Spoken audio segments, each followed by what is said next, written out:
Hello, fellow villains. Villain Andy here. Just want to welcome you to what is the first of hopefully many gameplay videos on our channel. Today we have an exciting one for you.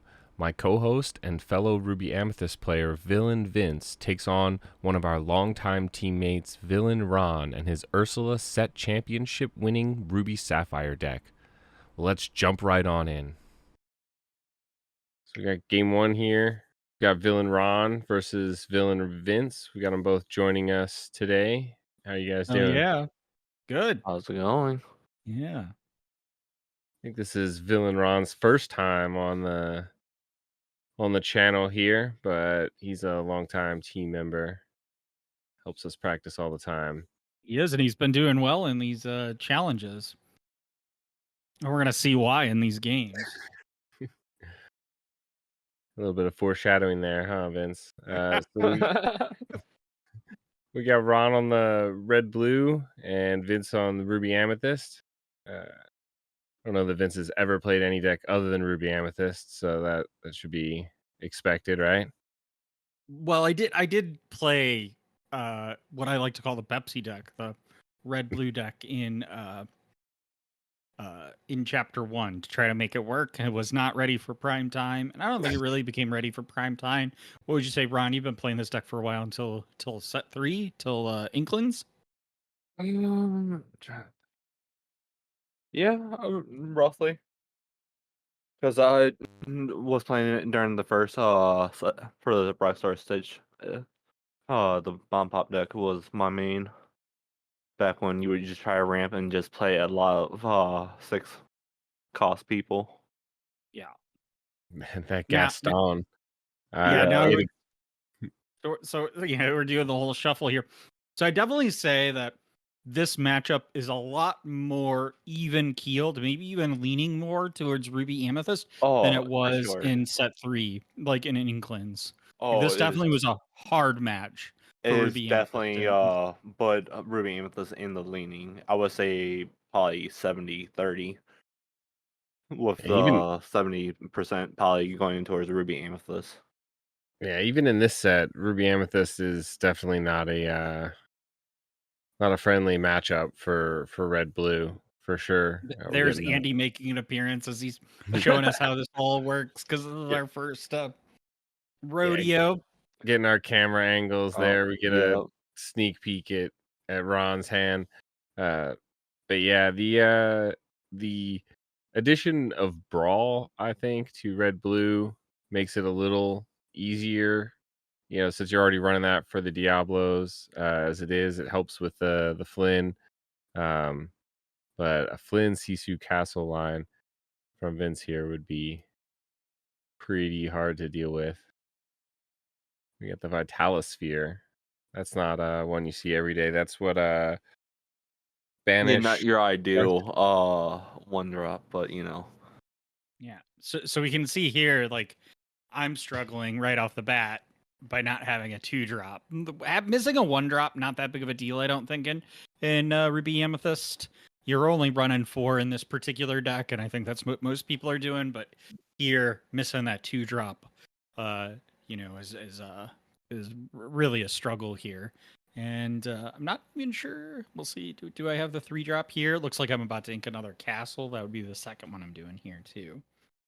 Which is probably a good idea with the Vitalosphere on the board. That is one of Red Blue's answers to the castle there, right? It gives the rush and the +2, so you can drop down most of your characters there and help swing into a castle pretty easily. The double Pegasus, do you run more than 2 in the deck, Ron? No, that was just the 2 I was testing in that deck. You got both of them there, and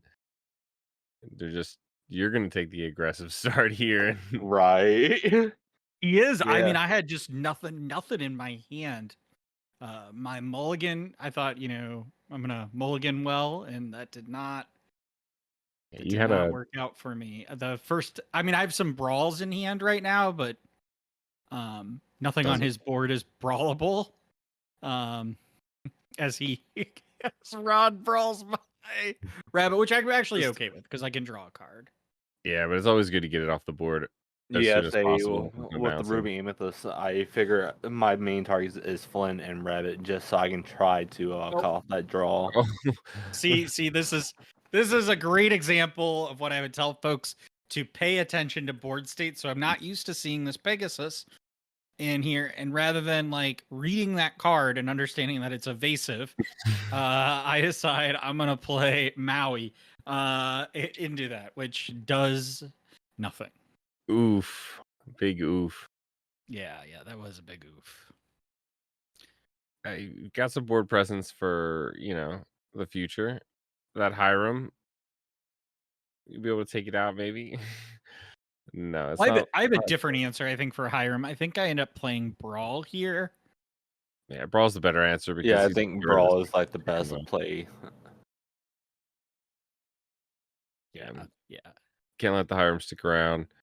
I mean, because it just starts to stale your card advantage, Ron. Like you're at 3 cards here, I think. That's 3 castles down too. It looks like now. Inked 3 of them. We had the backup Hiram. That's juicy, and he's still just questing away with these Pegasus. That's really kind of brutal. And these Pegasus really come in clutch.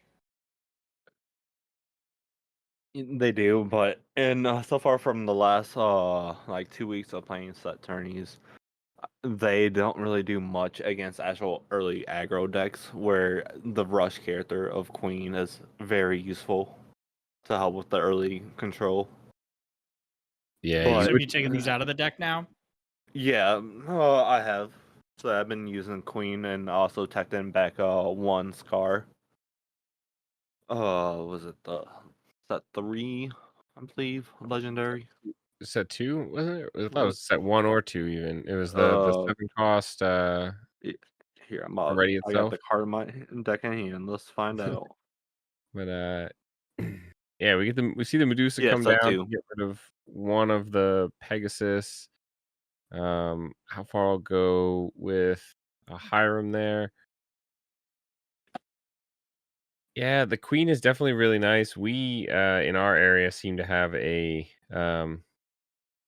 decent amount of like good like aggro players, like people who show up with some unexpected but very aggressive decks, and to be able to take out something like a Lilo or Maleficent, or I've even seen the Cloud Kicker or a Merfolk or a Flynn Rider, any of those really aggressive early characters, and survive is the big key part, whereas Pegasus wouldn't, the Queen would, and so I think that is a pretty nice tech option.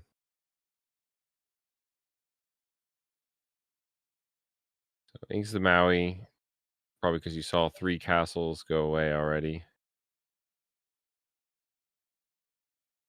Yep, and we know that we still have the secret tech in the deck. Yeah.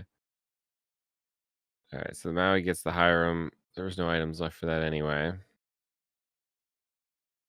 Yeah, there's really nothing else for me to do, and he was just sitting on board, so You'd have to anyway, right? At the end of the turn, if you didn't do something about it, you'd have to attack him. All right, so we're getting some more cards back. Looks like Ron's sitting on about 5 cards here. One of them we can see is a Be Prepared. So every single card that Vince puts down here, Ron's yeah, I have handed. 2 Be Prepareds in hand actually at this point in the game. Oh, you have 2 Be Prepared. It looks like 2 rabbits, maybe even, or at least 1 rabbit. A snake. Yeah, snake. Yeah, snake, and then And now 2 rabbits because you played 1, right, and bounced it. So plenty of card draw availability for you. You could definitely control the board, but I really think that Be Prepared in Ron's hand is a bit more valuable, given he's not going to create a wide board here really, unless by accident, essentially by like drawing cards and stuff. He doesn't really care if you wipe his little people.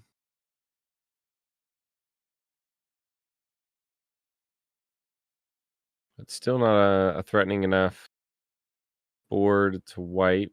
So Ron keeps his Be Prepared. Looks like you got a Tamatoa in hand as well there, so you're probably just fishing for the dime at this point. Yeah, I was But I fishing think for at this point I decide to wipe his board.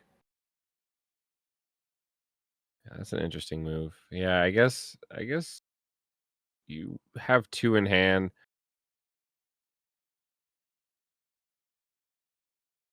Or maybe I don't. Keep drawing. Yeah. You do need to find an I answer. think this is when you went wide and I Yes. wiped the board. Yeah, that might be right. Yeah, I that is also an option too. I was wondering if maybe bouncing the Medusa earlier to replay it on the Pegasus would have been a smart move, but going wide here with plenty of card draw left in your hand and sort of forcing him to Okay, so play a now B I prep. Yeah, that's essentially right. That's what I'm trying to do here. Is I'm trying to force him to play his B prep. So go 10. And honestly, now I remember is that's the reason why I played that rabbit is because I was trying to draw out the B prep, and I was like, well, if that goes, I at least get a draw off. It's not ideal. Yeah, and you need to try and catch up to him. Yeah, So but he's at 10 lore, and I need an answer here. And honestly, like I think I was struggling to figure out whether or not I was gonna play that Flynn. And I just decided that I was to try to gets a popsicle back with a tom. He inks a Tamatoa, plays a Tamatoa. Yep. Interesting. Interesting choice. So maybe it was Vince that wipes the board here. Yeah, this looks like a yeah, board I think wipe. this is where Three, I Yeah. six. Yeah, the Tamatoa comes down. Ron's only got two in hand. Yeah, those and B he knows preps it's are coming. yeah. Those B preps are kinda I'll just tell a story about the reason though why I'm counting my ink is because at the DLC in Chicago, I was playing against an Emerald Steel deck, and my only answer was a be prepared that was going to keep me in the game, and I only thought I had 6 ink. Turns out I had 7. I could have played be prepared, and I passed. And so now I always double check how much oh ink I have. man. Yeah, That's rough.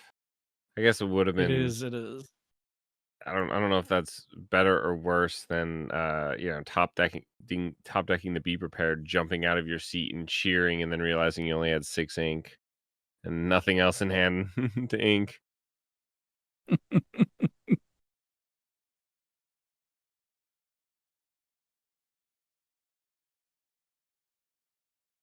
So Ron just drawing a bunch. We see a popsicle go down. We see how far I'll go. Grammatala. Yeah, we did a lot of digging that turn. Refilling his hand. Still don't necessarily see a dime. But plenty of ink. Only one jumped that turn as well, it looks like. So even more ink. We're at 12 now. Vince has got to know here that he can draw a lot of cards, which is really nice, but it's only a matter of time until 10 lore is had probably in one turn from that Ruby Sapphire.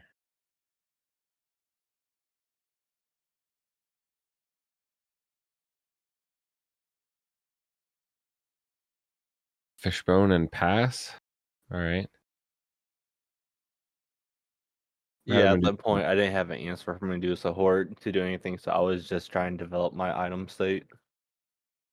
Yeah, and it's not much of a threat with Oh yeah. you up by 4 lore still. Just gonna quest for 1. Maybe Because as we just saw, I had the B prep, so I was just waiting, see how wide. Because yeah, I still had that 4 gap. So I knew it would be like a turn or two before that is closed.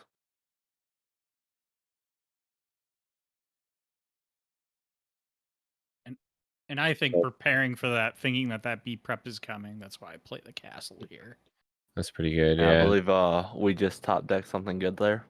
If we didn't just saw on the shuffle, it was the Yeah. Hercules. Yeah. It's hard to see there with the glare, but that's the 5 The cost. foil. Yeah, the foil uninkable 7/3 Hercules, which I've honestly starting to be convinced that it might even be decent in Ruby Amethyst. The mirror matchup is probably the hardest matchup in my opinion for Ruby Amethyst. And so having one of those, I actually recently got my butt walloped. And one of those came in clutch in 2 of the games for Yeah. sure.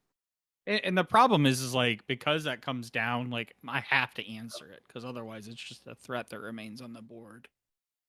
Yeah. It also makes your Flynn activates your Flynn over a Maui, an opposing Maui. Yeah. When you get one of those Flynn stalemates. And now I know I'm on a ticking time clock because dime comes down, and that's always the problem. Yep. And 7 is not a great amount of lore to be at because the bounce shenanigans are not going to. So this is where I'm really trying to go wide here, and so I think Ron's only response here is to be prep. Top deck that, or do you have that still? I think he top decked it. Yeah, Yeah, I believe I top decked that one because I should still have 2 cards in hand, which one of them should be the other B prep that I originally had. No, because you used a B prep and then you played a. Oh yeah, you used your second B prep with the Hercules. Brawl. Okay, nice. Fishbone, something away, probably a 1 jump or something. Yeah, the 1 jump. Yeah, at this point you don't want to risk that next card being the Right. Can't remember like a high rim or something. and nothing. Which I believe at this point in the game, Vince already went through 3 of my high rims. Oh, there's that great stone dragon that comes down for you, Ron. Oh yes, to create so much free value. Ooh, has to play the no value Tremaine there. I know. That's why I passed the previous turn because Yeah. I didn't want to like lose the value in playing it, but I had no other option going another turn to play nothing.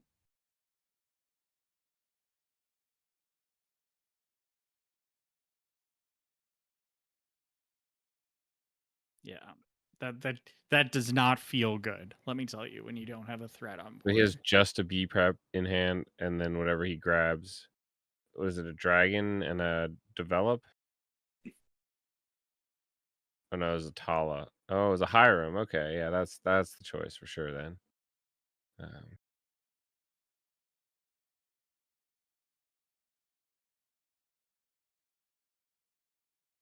Yeah, so dime.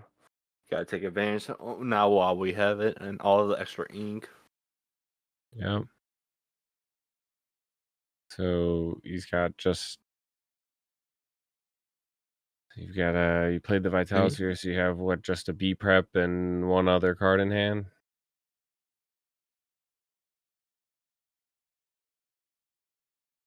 Vince has got plenty of stuff. He's gonna be able to take out pretty much we got 1 jump. Yeah, 1 jump. I mean, I think this just exemplifies though here, like actually how good this matchup has become in Ursula's return for Ruby Amethyst is because I had no cards to play for the first 3 turns of this game, and now we're tied 11-11. Now it's not going to stay this way, but just shows you that you there is recoverability, and I think there's some flexibility in Ruby Amethyst. Yeah, it's basically that no matter what, you're gonna be able to get that. You went from like 5 or 6 all the way to 11. You know, you got that free lore with goats and being able to keep something on the board. I love the goat bounce. It's so nasty. But if you haven't gotten high enough in lore, then it helps you catch up. But like you said, that lucky dime is a ticking time clock. So Yeah, for facts. Especially when I'm about to drop the dragon down. It's like I was doing math here.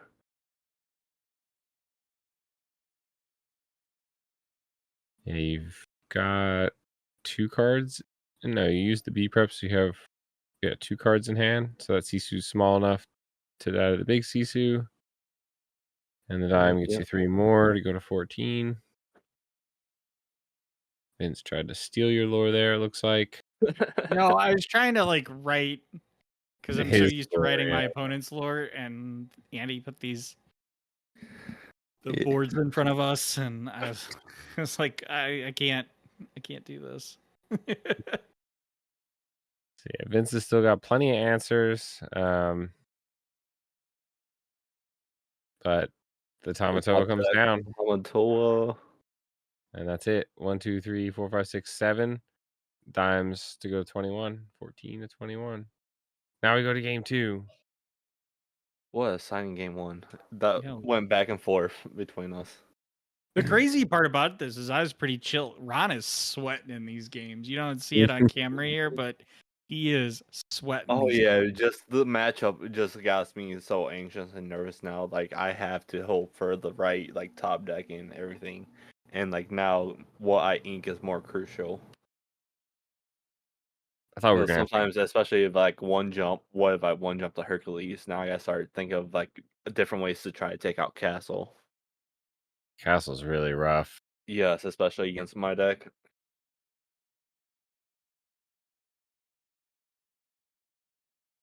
I'll say I had a very rough game this last weekend in top 8 for Ursula.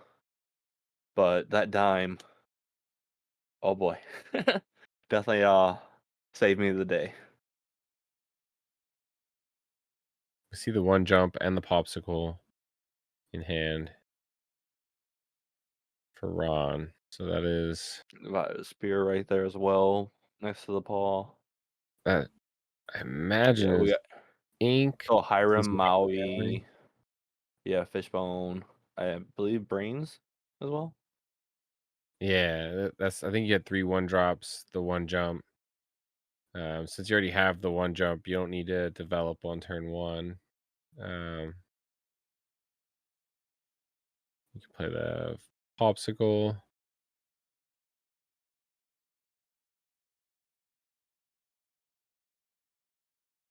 I did not pay attention to who went first in either game, but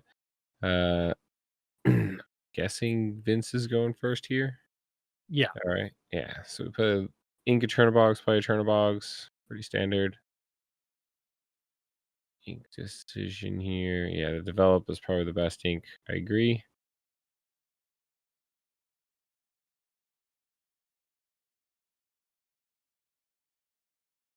No Flynn?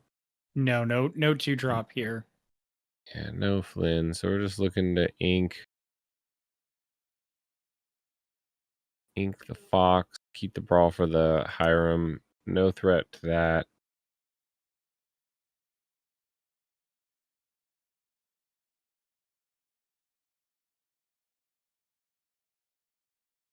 Ink Dragon, I think that's probably right. Yeah, One jump. for how far away we are. Yeah.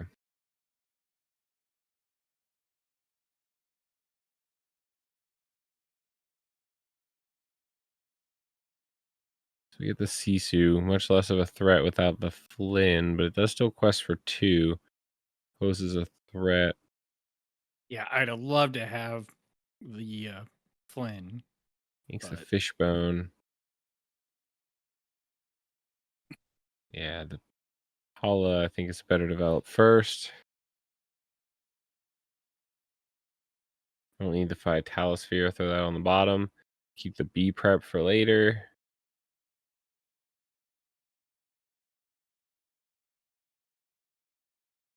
Looks like Vince is planning on questing for 3 there, but decides just to quest for 1 and draw with Chernbox first, which I think is definitely the smarter choice. Always draw first. Thanks, Andy. Love your approval, though. I agree. I think that's right. Yeah, that's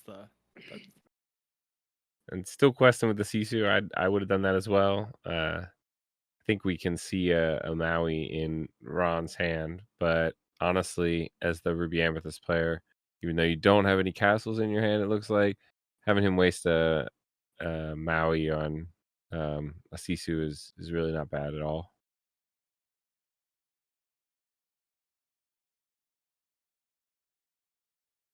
Yeah, especially because it trades too. That's excellent. yeah.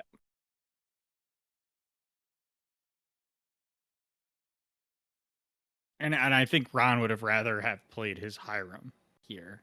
Oh yeah, definitely would prefer. But with that Sisu, I can let you start questing away. Even though you didn't have the ideal opening with how early tempo you can take away, is just I gotta have something try to control it a little bit to take into the late games where I know I have multiple inks to take care of your board and then develop my own board. Yeah, you can't let Ruby Amethyst get to it's like 12 or 13 lore, Yeah, or is sort of those breakers by a certain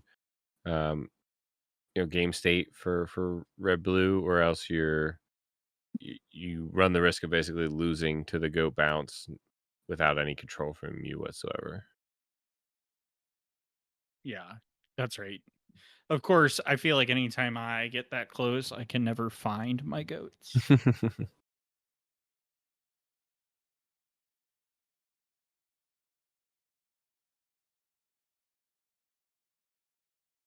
Ron still has the higher available. Looks like that's what he's going to go for here.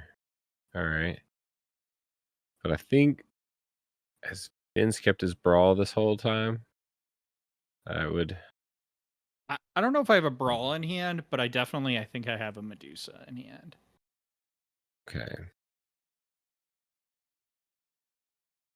Seems the one jump. Interesting. Okay.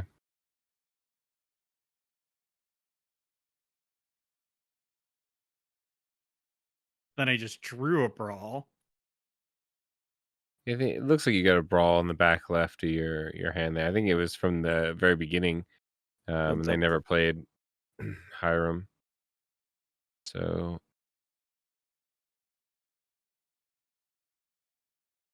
maybe that'll be the next game I work on, is figure out what this card is based on a small sliver of it from the side angle view of someone's hand. Seems like they do a lot of that in the DLC events and stuff too. Trying to Yeah. I mean, to be fair, it's been a while since we played this game, so.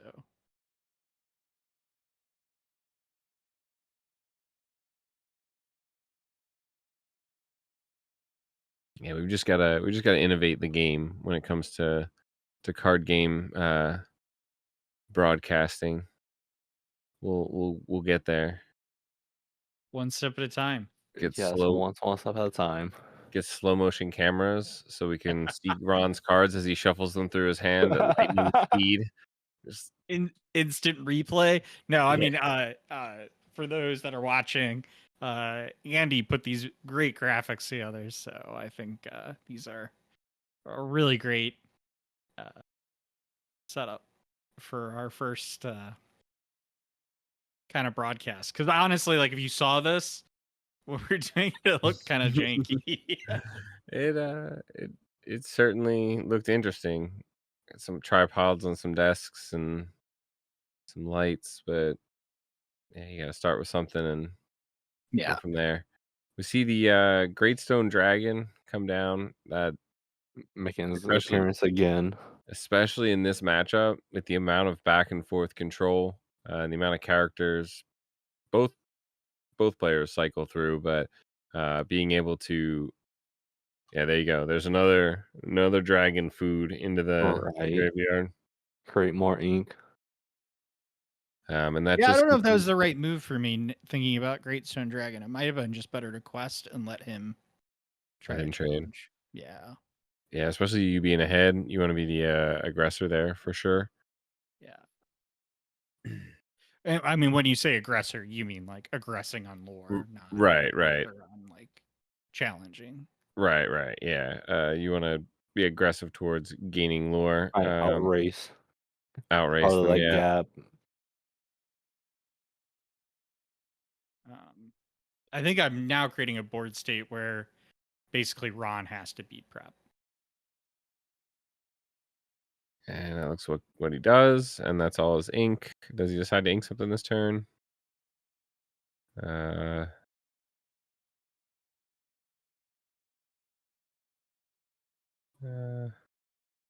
Considering inking the dragon, I think I would check my graveyard and see how much more I had coming to me from Great Stone. But I don't think, yeah, that's the right choice. No ink of the dragon. Keep that. There's a lot of cards in Vince's hand that you're gonna have to answer there.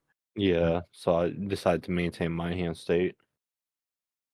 Got Flynn coming down.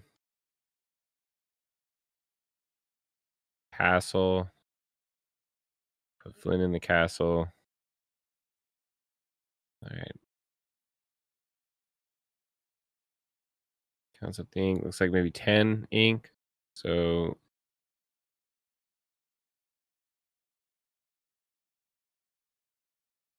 we don't see the Hercules in hand, but we do see a Maui. But unfortunately, Maui can't answer the castle by himself. So we're gonna dig, and we get a dime. That is very nice. Unfortunately, I don't think you can just choose to ignore this yet, due to him being ahead 8-1 here. So we ink a Tamatoa with the dime in hand. That is an interesting play. Yeah, Ron, what was your thought process behind that? To be honest, I probably could not ink it. It was just a spur of the moment move Yeah. for me just to create that extra ink for me to go ahead and pop Flynn off. And then hopefully use my dragon to swing, but then I got hit with a B King. So, that kind of hurt a little bit to my plans. Yeah, it looks like there's also a Tremaine in Vince's hand as well. That is, it is really hard to keep anything on the board against Ruby Amethyst, unfortunately.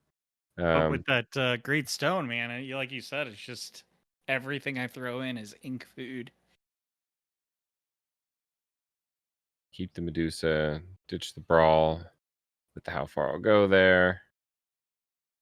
And then have enough to play the dime here.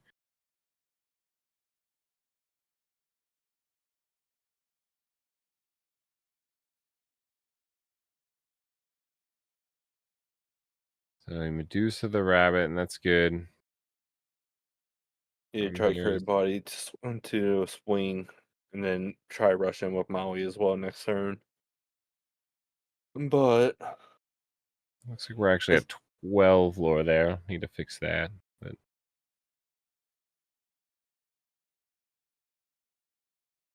yeah, we go up to 12 lore. There it is. We go up to 12 lore from the castle.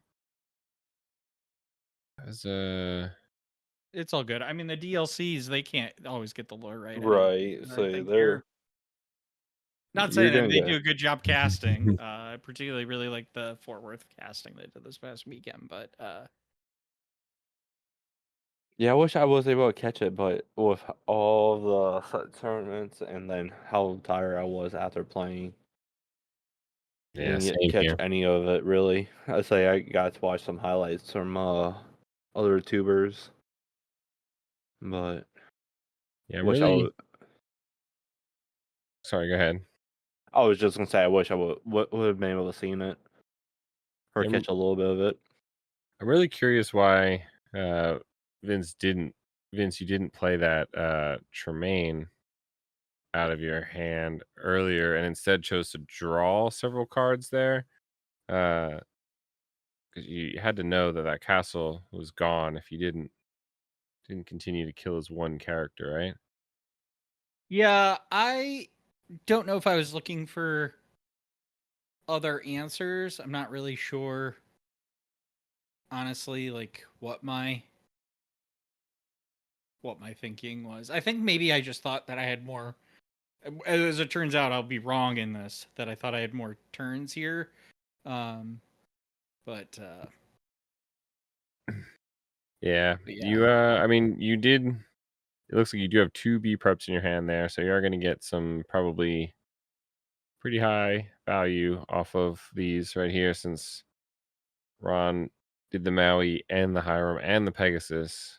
Committing that extra Pegasus was probably a misplay on your part there, Ron. Save that to stop a Tremaine later.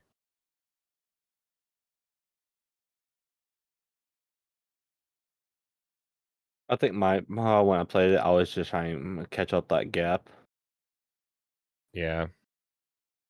and then You got the diamond hand though. That gap, you're gonna catch up that gap immediately. Yeah. One instant. and speaking of, There it is. we'll go ahead and one instant up, go to there. Doubled your lore. Look at Yeah. that. Yeah, I mean, I think about it. It's like I think maybe if I had challenged with the rabbit earlier and not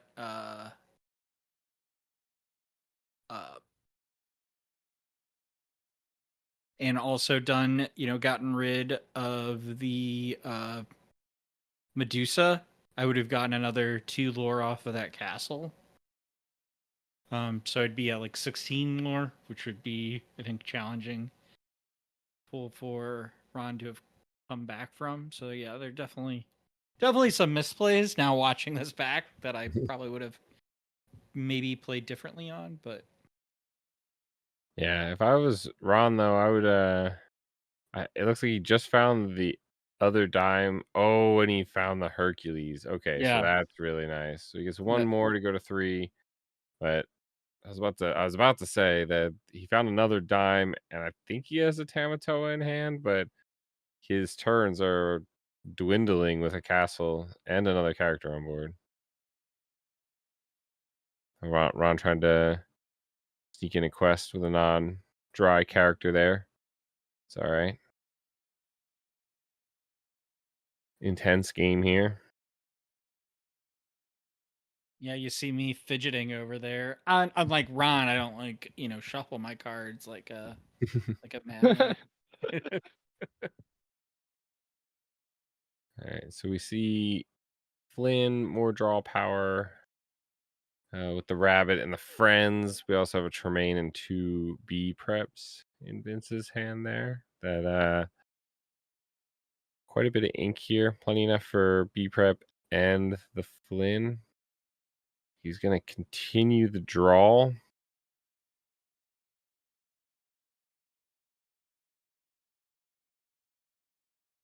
Really needs goats right now. Trades instead of questing again. Yeah, would you have taken the B prep line, you think? I don't know.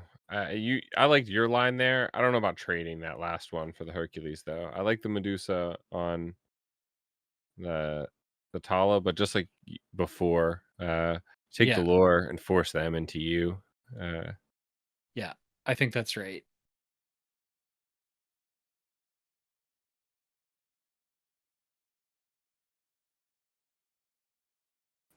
Time slowly closing the gap for me. Well, it's about to close the gap really quickly, and it hurts my feelings. No, I'm just kidding. It's but yeah, I think you're right, Andy. I think probably my better bet there would have been to quest with Medusa, let him make the trade. Well, yeah, you find your. It looks like you find your goat here too, and so if you take it out the Medusa, get 2 more from the castle, and then 2 more, one from the Medusa, one from the snake.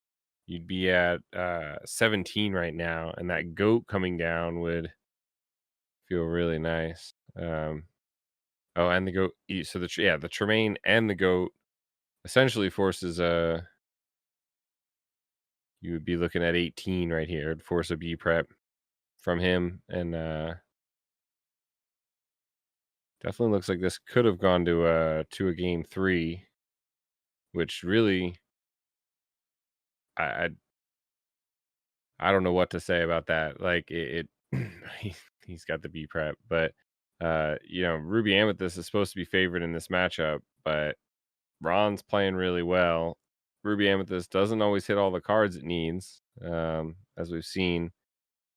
But at the same time, Ruby Amethyst is able to just be so much in this game and in every game, really.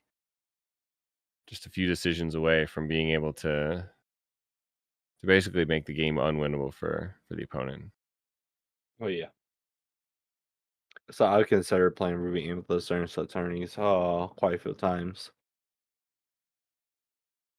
It is really nice. My biggest downside was the mirror match at the last set champions I did.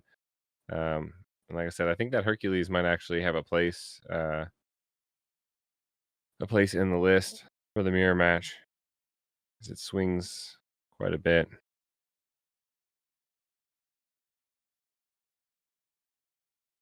We see the bounce that we needed before for the goat.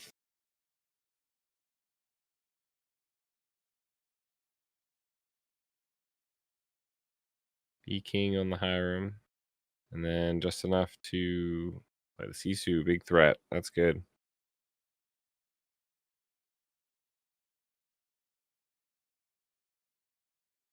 And here we take another 20 minutes while Ron counts all of his ink. Yeah, I have all 55, ink. 56, 57. No. I know. I I think- know. We gotta see another dragon come down and a dime on it. Tick away. Now we're at 8.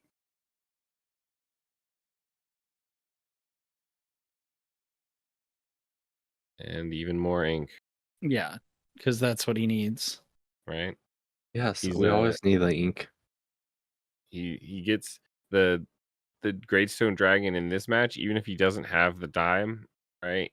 What it means is that even if he was playing this game without the dime,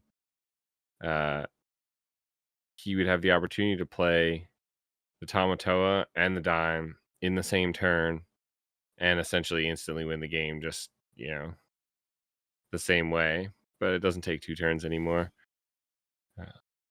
which is really, really devastating for the Ruby Amethyst player. You're telling me.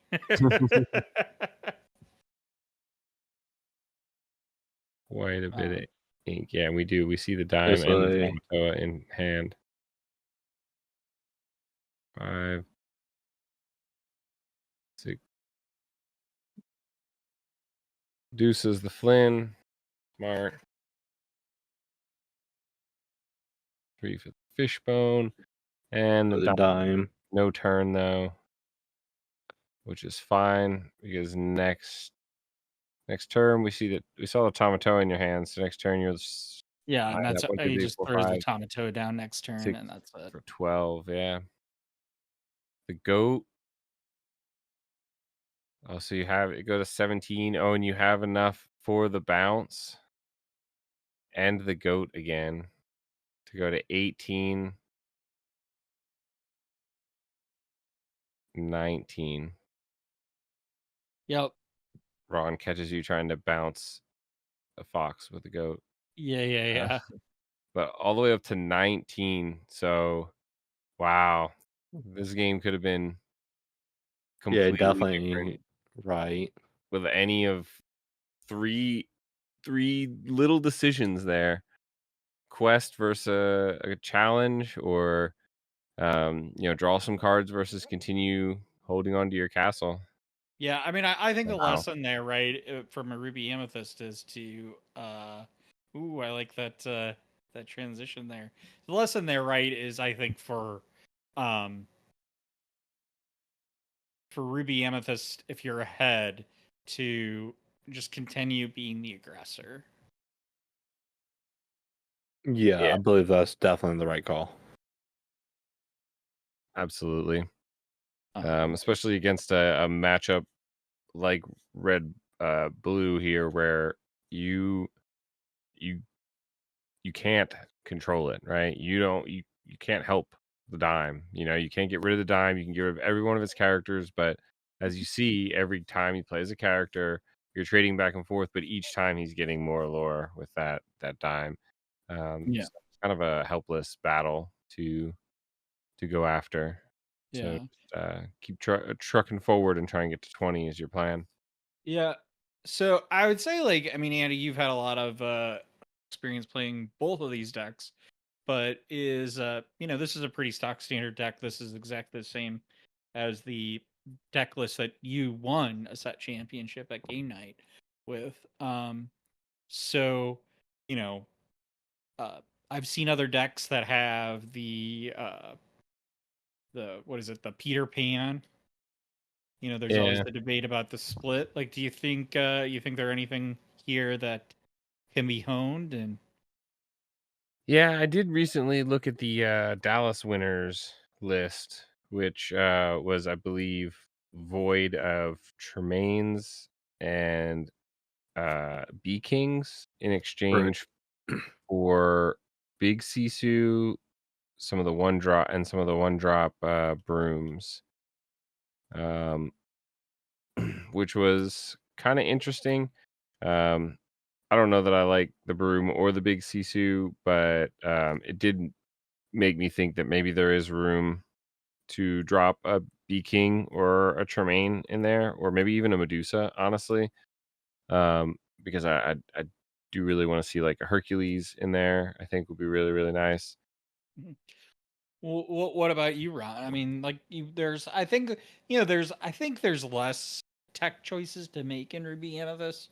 Well, I shouldn't say maybe there's not, but I think there's a pretty set standard of your block of cards in Ruby Amethyst, whereas it does seem like there's a lot more fluidity in the red blue or deck with Great Stone Dragon. Here you're testing the Pegasus.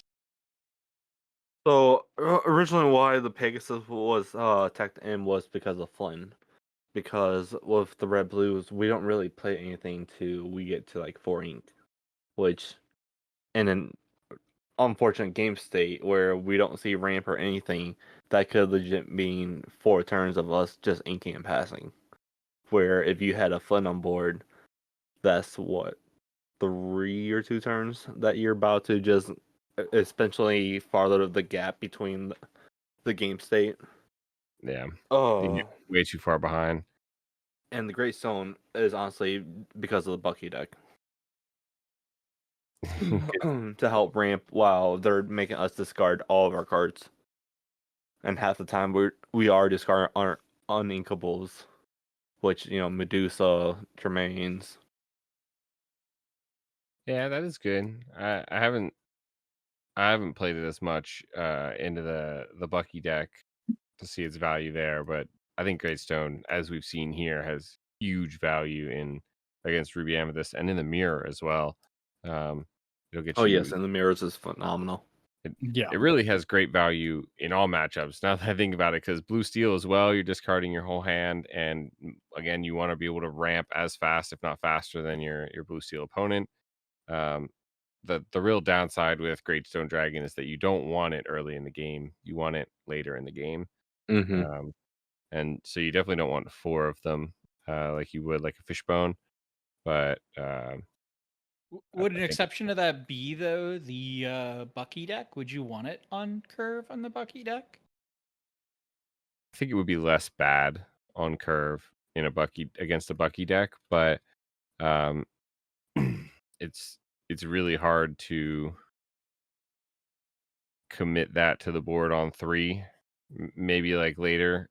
But you need to be replacing everything in your hand, or at least not losing stuff from your hand. So the popsicle, one jump is okay. Fishbone is a no go. Yeah, so you Maybe don't go want right a to fishbone. Hiram.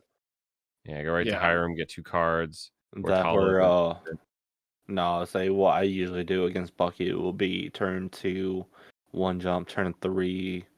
How far you go? Because I'm trying to ramp up to that 6/8 point. That works So I can too. wipe their board and then just rebalance the game out afterwards. That makes sense. I also forget that the green steel has the Aladdin, which when quested can banish an item. So I mean, not that that's Yep. super problematic when you've got Tamato that can bring back an item, but probably a good reason that you wouldn't want to play Greatstone Dragon on curve.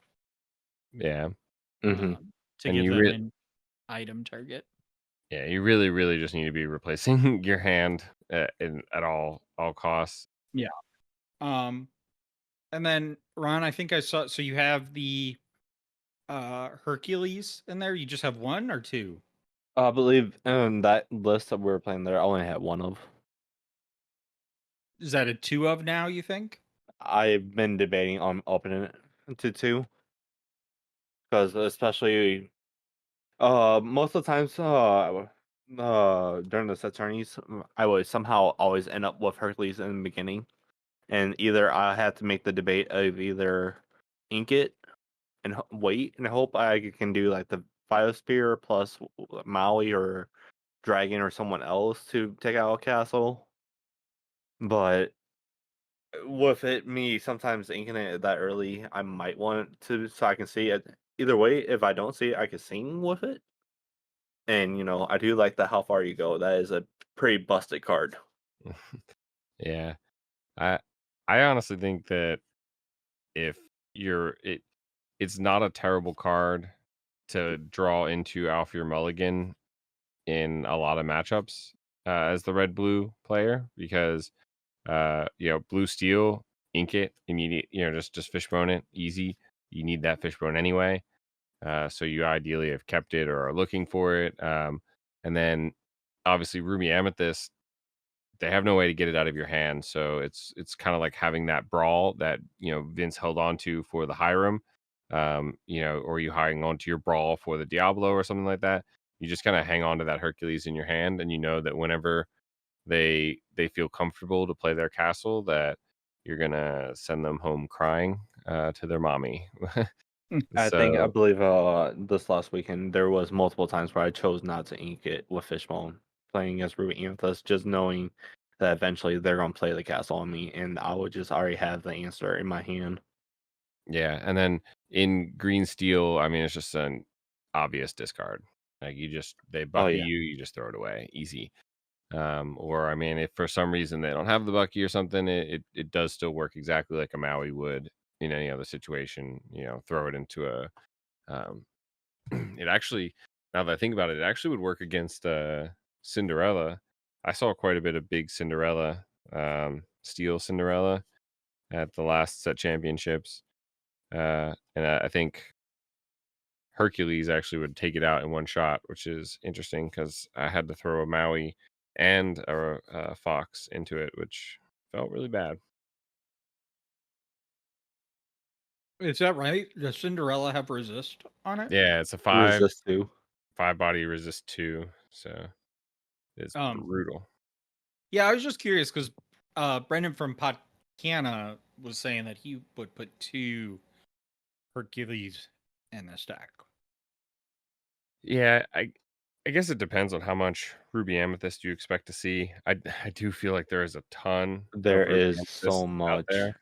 Yeah, it is a very, very popular deck these days.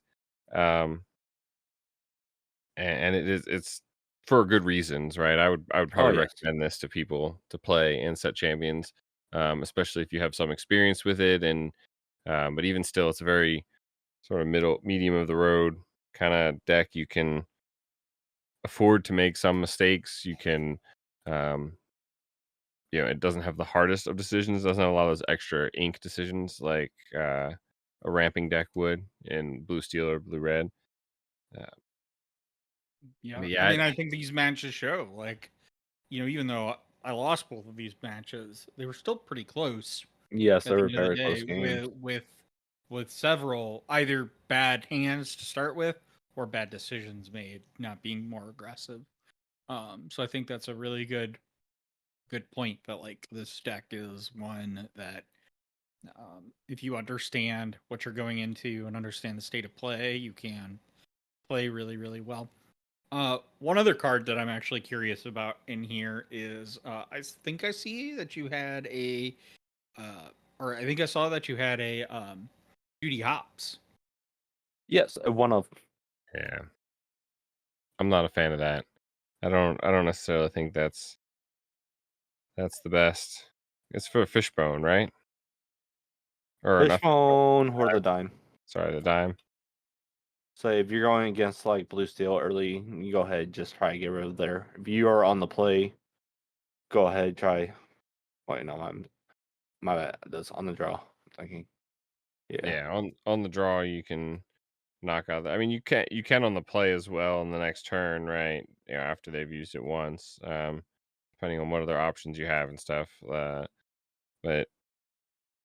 yeah, I mean that's So not. you want to try to slow them down on ramping because as the blue player, you want to do the ramping yourself.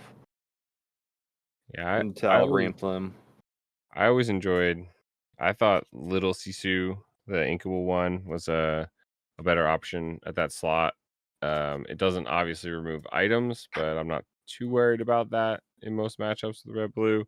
But I do like what Judy and the Sisu do in the late game, where when you top deck it, it's not the worst top deck because a 2 lore dime target for 3 is you can B prep, play that, and dime it fairly easily, which is definitely has value for sure.